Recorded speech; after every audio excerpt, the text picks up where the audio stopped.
Hi folks, Kayla McDonagh here from WeddingSingerIreland.ie. Couples are constantly asking me for my advice on where to include music during a church wedding ceremony. So I thought I'd sit down and talk you through what I feel is the perfect balance.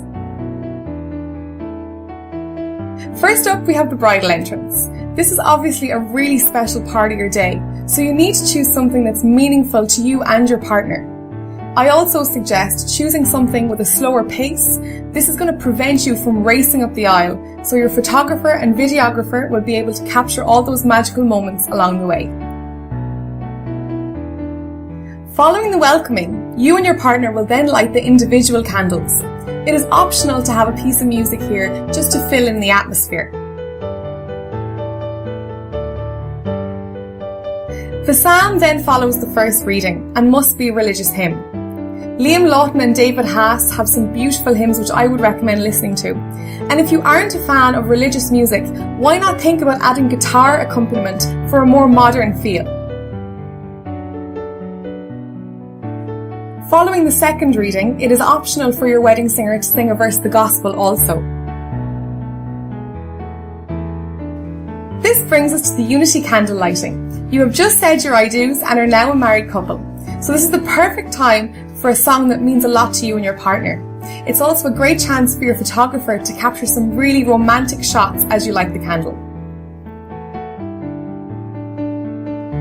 Next up is the offertory, and this should be religious also. A Christ an Shiel is the traditional offertory hymn, but again, if you aren't a fan of religious hymns, why not choose an instrumental instead? We're halfway there now, and this brings us to the sign of peace.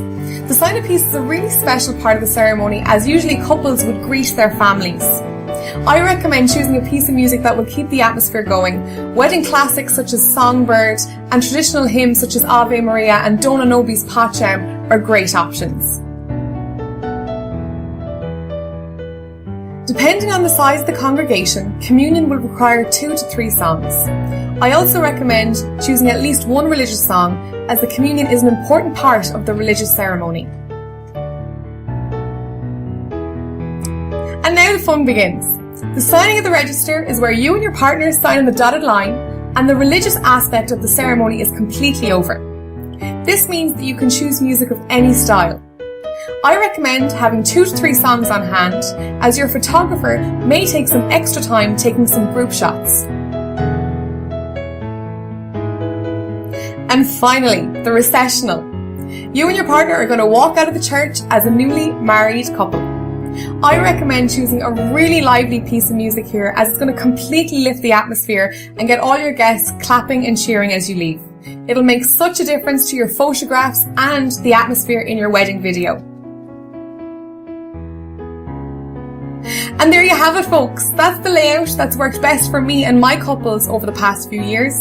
Don't forget to check out WeddingSingerIreland.ie for loads more information, Kayla McDonagh Wedding Music on Facebook, and feel free to get in touch with any queries you may have. Most importantly though, have fun planning your special day and enjoy every second. Thanks so much.